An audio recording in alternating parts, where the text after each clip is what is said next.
आपण पाहताय महाधुरळा. हे आहे गोकुळचं श्रीखंड. अगदी जिभेवर रेंगाळणार. जिभेवरच नाही तर मनावरही रेंगाळणार. गोकुळ श्रीखंड, मनावर रेंगाळणार. गोकुळ दूध संघावर महायुतीची सत्ता आहे असं वारंवार सांगणाऱ्या महायुतीतीलच पक्षात आता मतभेद सुरू झालेले आहेत.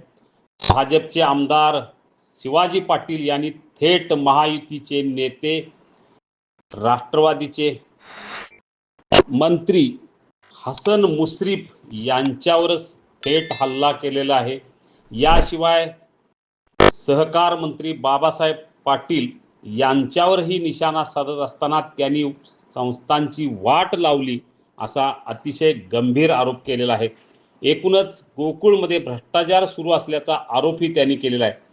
मुळात गोकुळमध्ये भाजप, राष्ट्रवादी आणि शिवसेना व जनसुराज्य शक्ती या सर्वांची महायुतीची सत्ता आहे असं म्हणलं जात असतानाच आता भाजपच्याच नेत्यांनी थेट आपल्याच मित्रपक्षाच्या नेत्यावर आणि ज्या संस्थेचं आपण नेतृत्व करतोय त्या संस्थेवर गंभीर आरोप केलेत.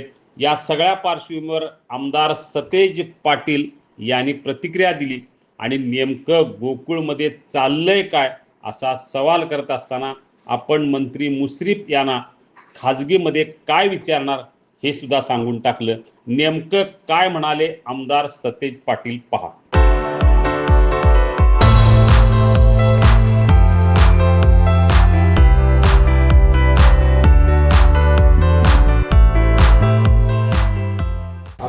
सूचना त्याच्या दिलेल्या आहेत, कशा पद्धतीने त्याचं नियोजन करायचं. आता सृजन संघटन अभियान एकदा झालं आमचा 19 तारखेला की त्यानंतर आम्ही त्याच्या कामाला लागणार आहोत. BLO गव्हर्नमेंट आता काय झाले दुर्दैवानं या देशात मी या देशाचा नागरिक आहे, देशात नागरिकांनी सिद्ध करायची वेळ दुर्दैवानं आलेली. सरकारनं ते बघितलं पाहिजे होतं, परंतु आता मी या देशाचा नागरिक आहे त्यांनी सिद्ध या ठिकाणी करायचं.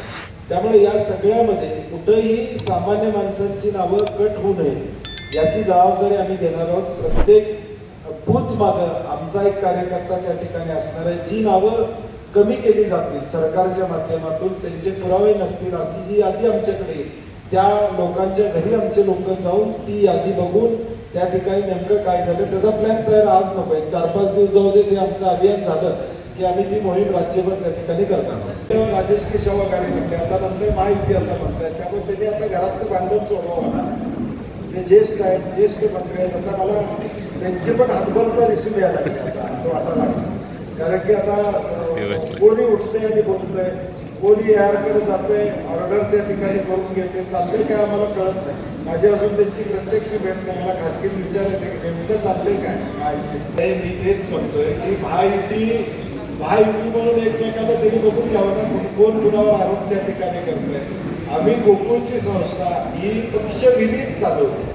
पक्षाचा कुठला तिथं आम्ही त्या ठिकाणी येऊ दिला नाही. कारण काय होतं, कारण की 5.5 लाख शेतकरी त्याच्यावर अवलंबून आहे. 5.5 लाख शेतकऱ्यांचा उदरनिर्वाह अवलंबून आहे. त्यांनी त्याला महायुतीचा जाणत नाही. आम्ही कधीच दिली नाही. काँग्रेसचा म्हणलं नाही, महाविकास आघाडीचं म्हणलं नाही, कारण की कोऑपरेटिव्ह आहे. परंतु त्यांनी त्याला तशी जाणत केली. आता ते त्यांच्यातला वाद चालू आहे, त्यांनीच उत्तर दिलं पाहिजे त्यांना. मला वाटतं खरं कारभार आमचा चोख आहे. शिवाजी पाटलांनाही माझी विनंती आहे की संस्था बदनाम करू नये अशी माझी त्यांना विनंती आहे. आम्ही जिल्ह्यातल्या पुढच्या आंदोलनाची दिशा जाहीर करू. राजू शेट्टीने काही गावांमध्ये भेटी देखील द्यायला सुरू त्या ठिकाणी केलेलं आहे. आम्ही संयुक्तरित्या, कारण की आम्ही सातत्यानं म्हणतोय की हा गरज नसलेला महामार्ग आहे.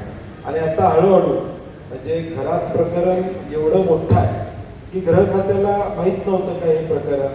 मग गृह खात्याचं अपयश आहे ना की हे प्रकरण एवढं होऊन किंवा या सगळ्या गोष्टी घडत आहेत आणि सरकारमधले सगळे मंत्र्यांपासून सगळे त्यामध्ये सहभागी.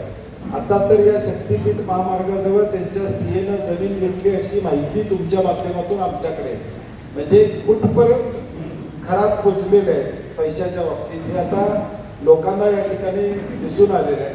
त्यामुळे आता या सगळ्याचं अँगल आता बदललेलं आहे. शक्तीपीठ महामार्ग आम्ही म्हणत होतो पूर्वी कॉन्ट्रॅक्टरांसाठी, आता अशा लोकांनी जमिनी घेतलेल्या आहेत, त्यांना ज्यावेळी शेत जमीन सरकार विकत घेतं त्यावेळी इन्कम टॅक्स भरावा लागत नाही. शून्य इन्कम टॅक्स असतो आणि 2 पट दरानं त्या ठिकाणी जमीन त्या ठिकाणी निगोशिएशनमध्ये घेतली जाते. 2 पट असतो, 4 पट दर मिळतो. त्यामुळे या सगळ्यासाठी हा शक्तीपीठ हे सिद्ध व्हायला. तर मग अजून काय सांगायचं या महाराष्ट्रामध्ये, म्हणजे साताऱ्यामध्ये शंभूराज देसाई आणि मकरंद पाटील 2 मंत्री सदस्याला घेऊन येतात आणि तिथनं त्यांना ओढून पोलीस घेऊन जातात आणि ते हतबल होतात.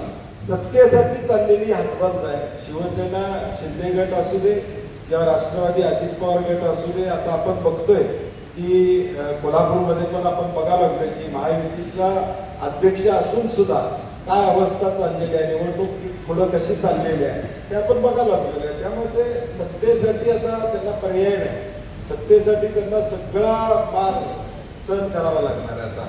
आता एअरपोर्ट जिल्हा परिषद सदस्य काढून घेतला तर आता एअरपोर्टवर काय उद्या मंत्रालयाचे पास सुद्धा यांचे बंद होतील यांच्या कार्यकर्ते. राजेश केशव गाडी म्हटले, आता नंतर महायुती आता म्हणतायत. त्यामुळे त्यांनी आता घरातलं भांडण सोडवावं म्हणा.